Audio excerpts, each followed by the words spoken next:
They didn't announce it. They didn't celebrate it. They slid a jersey across a table, number 12, and waited. No cameras, no fanfare, no applause, just silence. And in that silence, Caitlin Clark looked down at the fabric in her hands. And something inside her shifted because this wasn't an invitation. This was a message. And what happened next has sent shock waves through the entire WNBA community. Shock waves that coaches, players, and officials are desperately trying to contain before they explode into public view. But here's the thing, they're too late. Because sources are now confirming what millions of fans suspected all along. And when you hear what really went down inside that Team USA camp, you'll understand why people are calling this the single most disrespectful moment in women's basketball history. Buckle up, because this story goes deeper than anyone expected. Let's rewind. Caitlin Clark didn't just walk into Team USA camp. She arrived. The kind of arrival that changes the temperature of a room before a single word is spoken. Every player there knew her numbers. Her impact, her gravitational pull on the entire sport of women's basketball. This is a player who shattered records that stood for decades. A player whose court vision operates on a frequency most athletes can't even comprehend. A player who single-handedly brought millions of new eyeballs to the WNBA. Eyeballs that weren't watching before. And everyone inside that camp knew it. The coaches knew it. The staff knew it. The other players, they definitely knew it. So, when Caitlin Clark stepped onto that practice floor, expectations weren't just high. They were nuclear. But something was already brewing beneath the surface. Whispers, side glances, rotations that didn't quite make sense.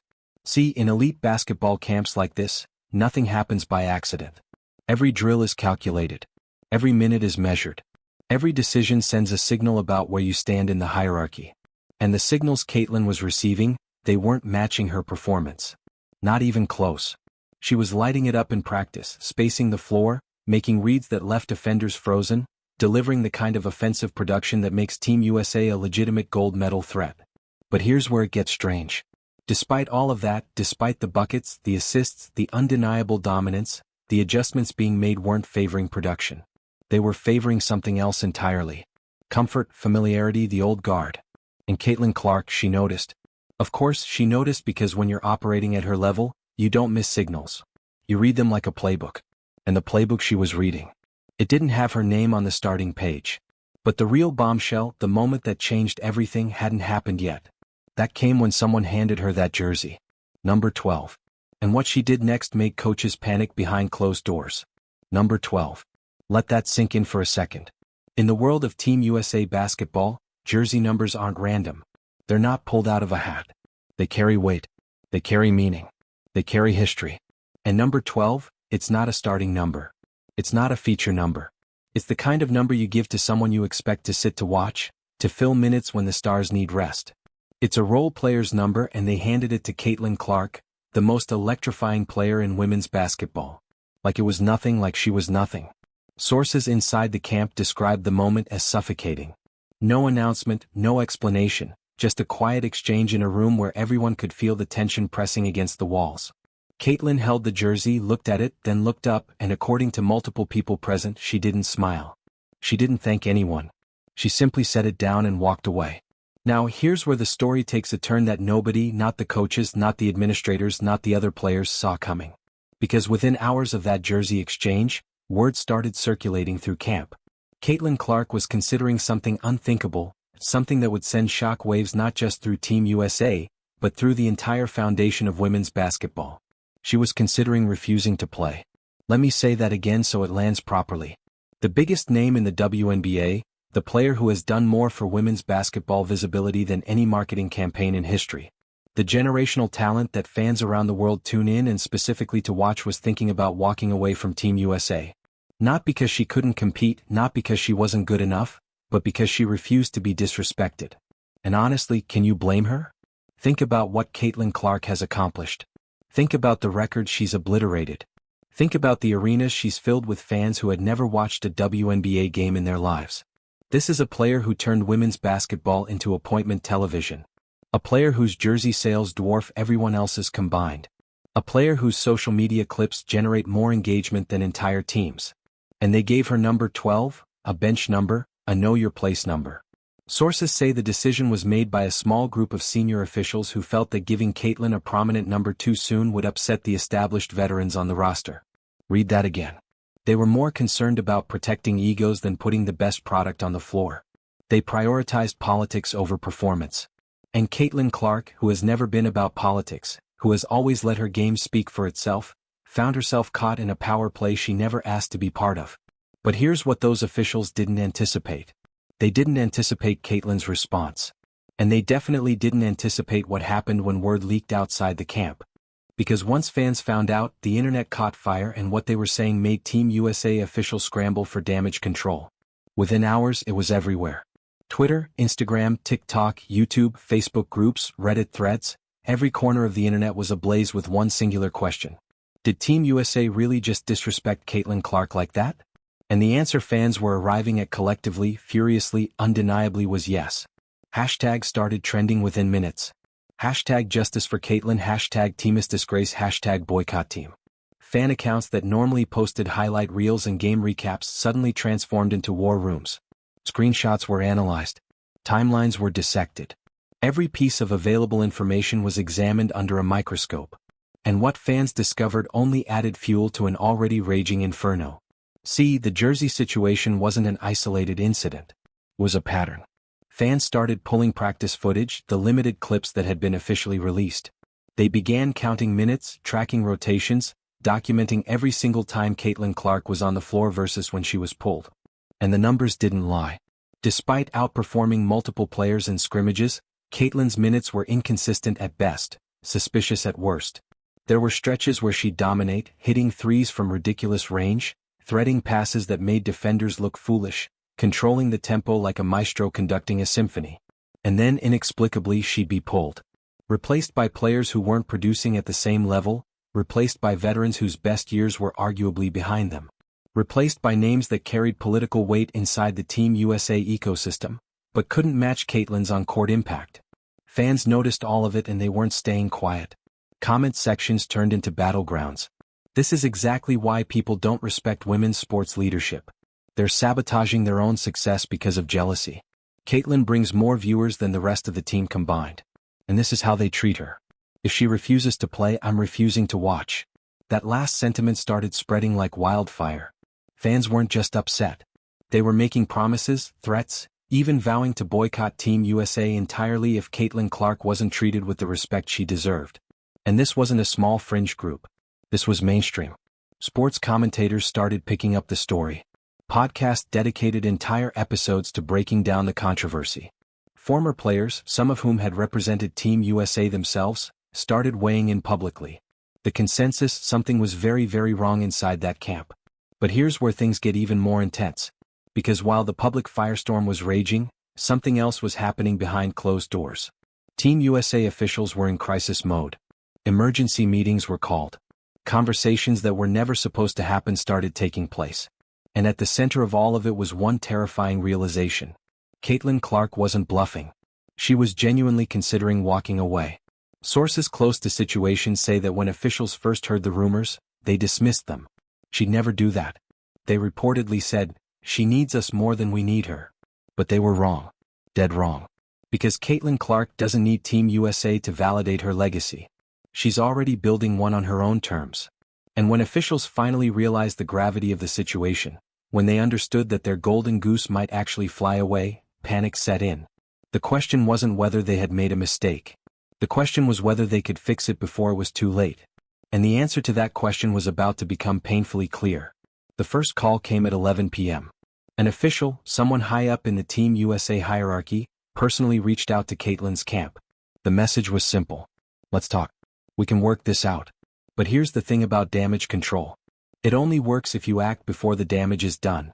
And by the time that phone call was made, the damage wasn't just done. It was spreading, metastasizing, growing into something that no private conversation could contain. Caitlin's representatives listened to the pitch. They heard the promises, the reassurances, the carefully crafted language designed to smooth everything over without actually admitting fault. And then they responded with 3 words that sent Team USA into a tailspin. She's not interested. Now, let's pause here for a second, because what you need to understand is that in the world of elite athletics, this kind of response simply doesn't happen. Players don't say no to Team USA. They don't reject olive branches. They don't refuse to work things out. The organization holds too much power, too much influence, too many connections that can make or break careers. Or at least that's how it used to work. But Caitlin Clark isn't operating in the old paradigm. She's not a player who needs institutional validation to prove her worth. She's not someone whose marketability depends on wearing red, white, and blue. She is the marketability. She is the draw. And for the first time in a very long time, Team USA was dealing with a player who understood her own leverage and wasn't afraid to use it. The officials weren't just surprised. They were shook. Behind closed doors, conversations turned heated. Sources say there was genuine. Behind closed doors, conversations turned heated. Sources say there was genuine disagreement among leadership about how to handle the situation. Some wanted to double down. To remind everyone, including Caitlin, that Team USA doesn't negotiate with individuals. We're bigger than any one player. One official reportedly said, but others saw the writing on the wall. They understood that in 2024 the power dynamics had shifted. Social media had given fans a voice and those fans were choosing Caitlin, not Team USA Caitlin. The viewership numbers didn't lie. The jersey sales didn't lie. The engagement metrics didn't lie. If Caitlin Clark walked away publicly, definitively, it wouldn't just be a PR nightmare. It would be an existential crisis. Because how do you sell Team USA to casual fans when the player they actually want to watch isn't there? How do you fill arenas when a name on everyone's lips is notably absent from the roster? How do you maintain relevance when your biggest star just told the world you weren't worth her time? These questions hung in the air like a storm cloud and the answers weren't comforting. But here's where things take another unexpected turn. Because while officials were scrambling to contain the situation internally, someone else decided to speak up. A player, a veteran, someone who had been on Team USA roster for years and had seen the inner workings up close, and what she said publicly on social media for everyone to see through gasoline on already burning fire. Her message was short, direct, and absolutely devastating for Team USA's leadership. Maybe if we spent more time respecting talent and less time protecting egos, we wouldn't be losing the future of our sport. That was a post. 17 words. No names mentioned directly, but everyone, and I mean everyone, knew exactly who she was talking about. The veteran player who posted this had been part of Team USA for nearly a decade. She'd won gold medals. She'd earned her stripes. She had every reason to stay silent and protect the institution that had elevated her career. But she didn't. She spoke up. And the moment that pose went live, the narrative shifted completely, because now it wasn't just fans speculating about internal dysfunction. It wasn't just outsiders reading between the lines. It was an insider, someone with first-hand knowledge, confirming what everyone suspected. Team USA had a culture problem and Caitlin Clark was caught in the middle of it. The post exploded overnight. Thousands of retweets, tens of thousands of likes, comment sections flooded with fans demanding answers.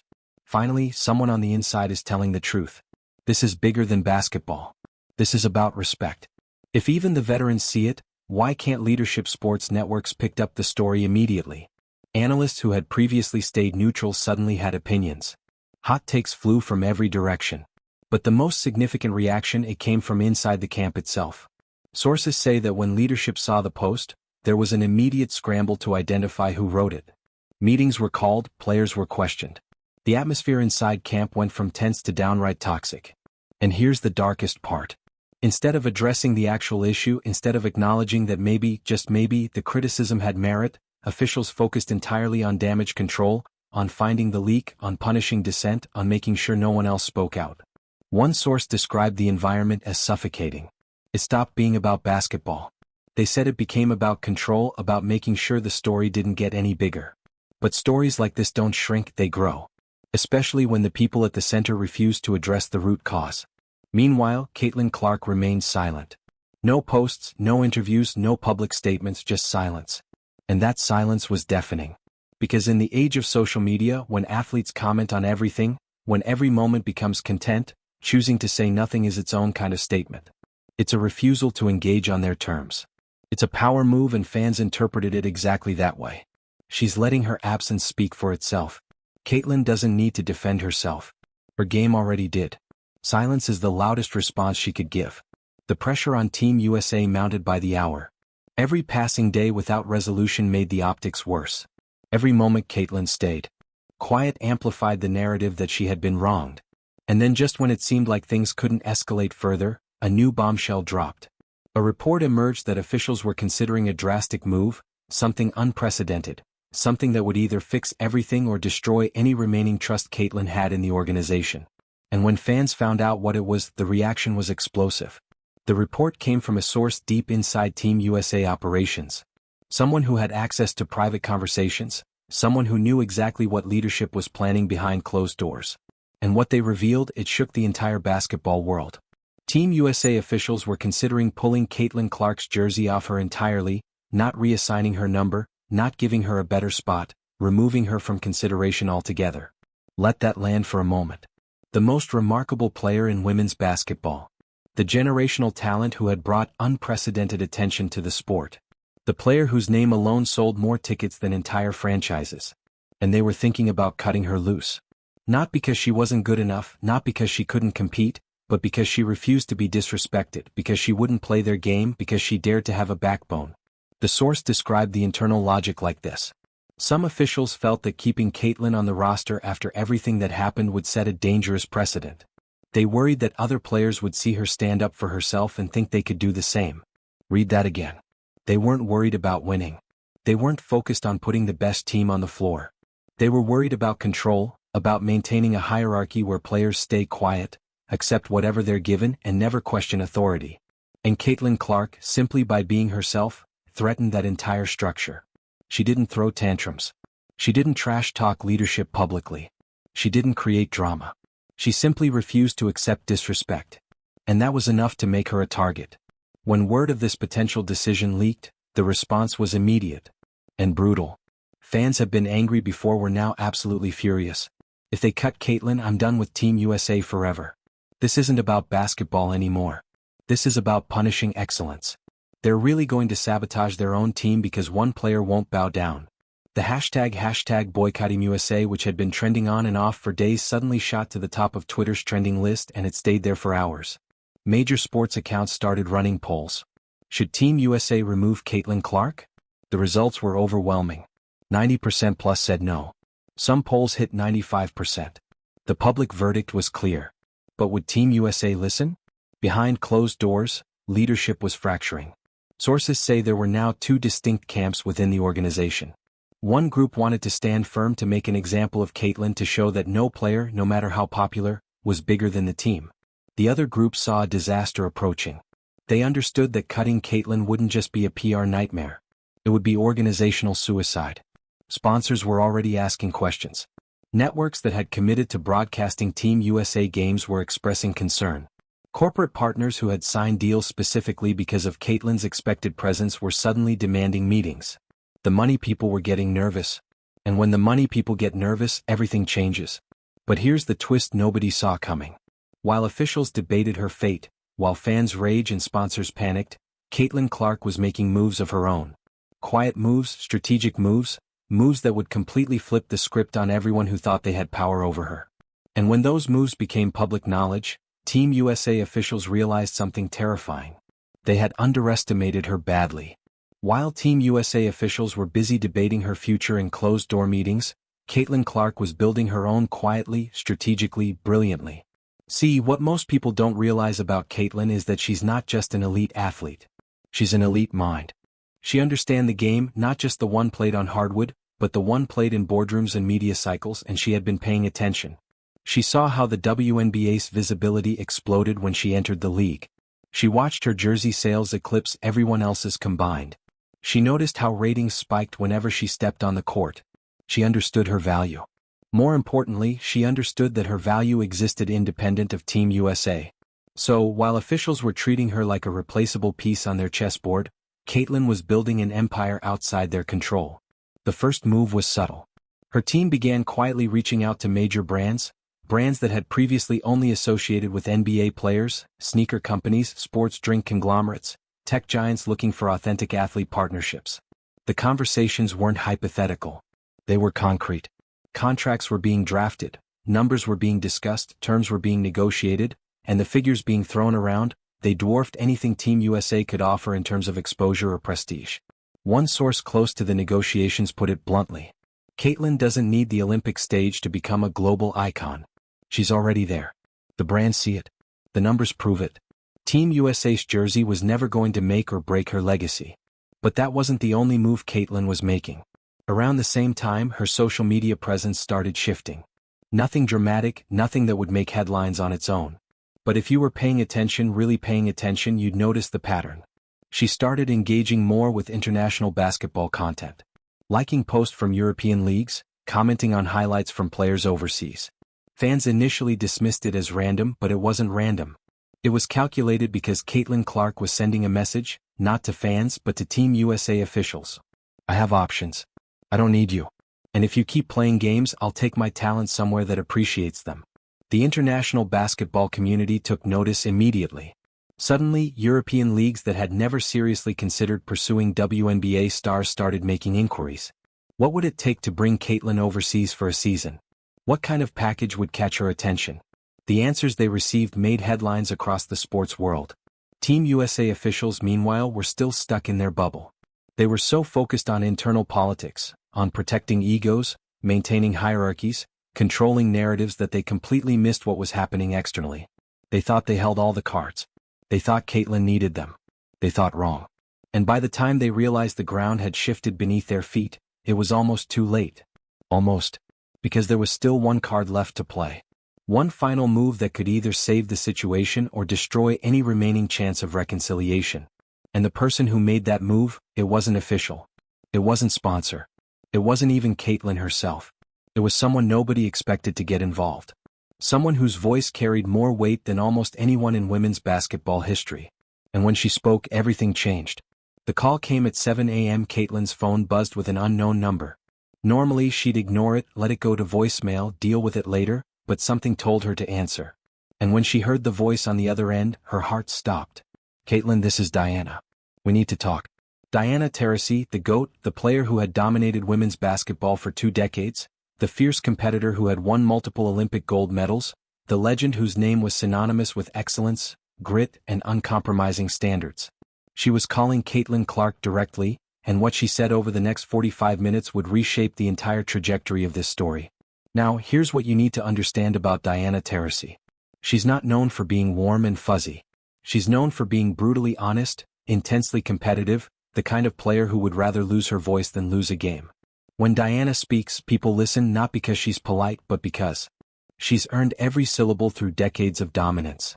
So, when word leaked that Diana had personally reached out to Caitlin, the basketball world held its breath. What did she say? What did she want? Was she calling Defend Team USA to pressure Caitlin into falling in line, or was something else happening entirely? Sources close to the conversation describe it as raw. Diana didn't sugarcoat anything. She didn't pretend the situation was simple. She acknowledged the dysfunction, the politics, the disrespect Caitlin had experienced. But she also said something else, something that cut through all the noise. I know how it feels. I've been there. When I was coming up, they didn't want me either. They thought I was too bold, too confident, too much. But I didn't let them define my story. And you can't either. Caitlin listened. Really listened. Because this wasn't some official giving her a scripted pep talk. This was Diana Taurasi, someone who had walked through the same fire decades earlier, speaking from genuine experience. The system is broken, Diana continued. I'm not going to pretend it isn't. But walking away doesn't fix it. Staying and dominating so hard they can't ignore you. That's how you change things. That's how you make sure the next Caitlin Clark doesn't go through what you're going through. The words hung in the air. Heavy, powerful, true. But Diana wasn't done. She made Caitlin a promise. If you decide to stay, I've got your back. Publicly, privately, whatever you need. I'll make sure everyone knows that disrespecting you means disrespecting the future of the sport. And I won't be quiet about it. This was unprecedented. Diana Taurasi, the most decorated player in WNBA history, was often to publicly align herself with Caitlin Clark, not because officials asked her to, not because sponsors pressured her, but because she believed it was right. She saw something in Caitlin that reminded her of herself. That same fire, that same refusal to shrink, that same understanding that greatness isn't given, it's taken. And she wasn't going to let the system crush another generational talent. After the call ended, Caitlin sat in silence for a long time. The decision she faced hadn't gotten easier, but something had shifted. She wasn't alone anymore. And that changed everything. But what happened next? The decision Caitlin ultimately made would send shockwaves through Team USA, the WNBA, and the entire sports world. Because when she finally broke her silence, nobody was prepared for what she said. 3 days of silence. That's how long fans waited after Diana's call became public knowledge. 3 days of speculation, 3 days of rumors, 3 days of everyone from casual fans to ESPN analysts to Team USA officials try and predict what Caitlin Clark would do next. Would she walk away? Would she fall in line? Would she demand changes? Nobody knew. And the uncertainty was driving everyone insane. The number that represented who she was before anyone tried to diminish her. It was a quiet but powerful statement. I'm taking back my identity. I'm playing on my terms and I'm just getting started. Rotation policies were also revised. New guidelines were implemented ensuring that playing time would be based on performance, not politics, not seniority, not backroom agreements. The best players would play. Period. And Caitlin Clark, she wasn't just included in the rotation. She was named a starter. But perhaps the most significant change happened behind the scenes. Several officials who have been vocal about marginalizing Caitlin quietly stepped back from leadership positions. No public announcements, no formal statements. They just disappeared from decision-making roles.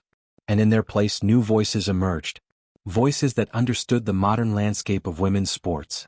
Voices that prioritized excellence over ego. Voices that recognized that players like Caitlin Clark aren't threats to be managed. They're assets to be celebrated. As for Caitlin herself, she never gloated. She never said, "I told you so." She simply returned practice, put her head down and got to work. Because at the end of the day, that's who she is. Not someone who plays politics, not someone who seeks drama, just someone who wants to compete at the highest level and refuses to let anyone stand in her way. But here's the thing, this story isn't really about Caitlin Clark. Not entirely. It's about what happens when systems prioritize comfort over change. When institutions value hierarchy over excellence, when the people in power forget that their power comes from the people they're supposed to serve. Caitlin's story exposed all of it. And in doing so, she didn't just change her own situation. She changed the entire conversation around women's sports. So, where do we go from here? For Team USA, the path forward is clear. They've been given a second chance, an opportunity to build something truly special around a generational talent. The question is whether they'll seize it. For the WNBA, this moment represents a turning point. The league has never had more visibility, more attention, more potential. The question is whether leadership will rise to meet the moment. And for Caitlin Clark, she's just getting started, the record she'll break, the game she'll win, the barriers she'll shatter. We haven't seen anything yet. Because this wasn't the end of her story. This was the beginning. And if you think the last few weeks were intense, just wait, because Caitlin Clark doesn't just play basketball, she changes a game forever. If this story moved you, hit that subscribe button. Drop a comment telling me what you think about how Caitlin handled the situation. And share this video with someone who needs to see what standing up for yourself really looks like. Because stories like this, they deserve to be heard.